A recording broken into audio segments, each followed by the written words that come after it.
청주 도심의 건물 벽면이나 공공시설물 등이 무차별한 낙서로 몸살을 앓고 있습니다. 몇 년 전 낙서 용의자가 붙잡혔지만 당시와 유사한 낙서들이 여전히 곳곳에 그려지고 있습니다. 박종혁 기자의 보도입니다.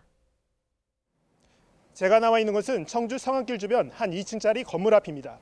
보시는 것처럼 올라가기도 힘든 2층 벽면에 해독하기도 힘든 정체불명의 낙서와 숫자까지 새겨져 있습니다. 스프레이 페인트를 이용해 건물 외벽 등에 그림을 그리는 일명 그래피티입니다. 지난달 말쯤 누군가 한밤중 허락 없이 무단으로 그려놓은 건데 건물 주변으로 유사한 낙서가 한두 곳이 아닙니다. 처음에는 이제 뭐 좀 황당스러웠죠. 당황스러웠죠. 그러다가 이제 이걸 어떻게 해야 될까? 왜냐면 이제 저걸 다시 원상복구하려면 또 제 돈이 들어가고 이제 페인트를 해야 되니까.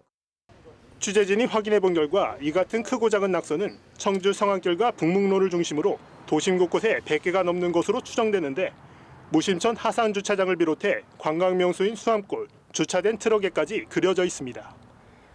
그래피티는 국내에서는 생소하지만 외국에선 거리 예술로 여겨지기도 하는데 청주 도심에서 이 같은 문제가 수면 위로 올라오기 시작한 건 지난 2001년부터입니다.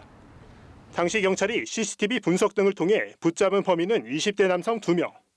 현행법상 남의 건물이나 공공시설물 등에 허가 없이 낙서를 하는 행위는 재물손괴 등으로 처벌받을 수 있습니다.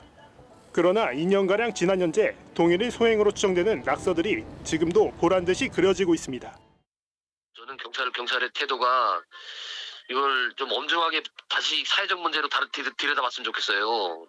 사회적 문제로 공공재와 사유재산을 훼손하는 그건 낙서예요. 낙서 예술이 아니라. 그래서 그 태객 낙서를 하는 아이에게도 경각심을 주고.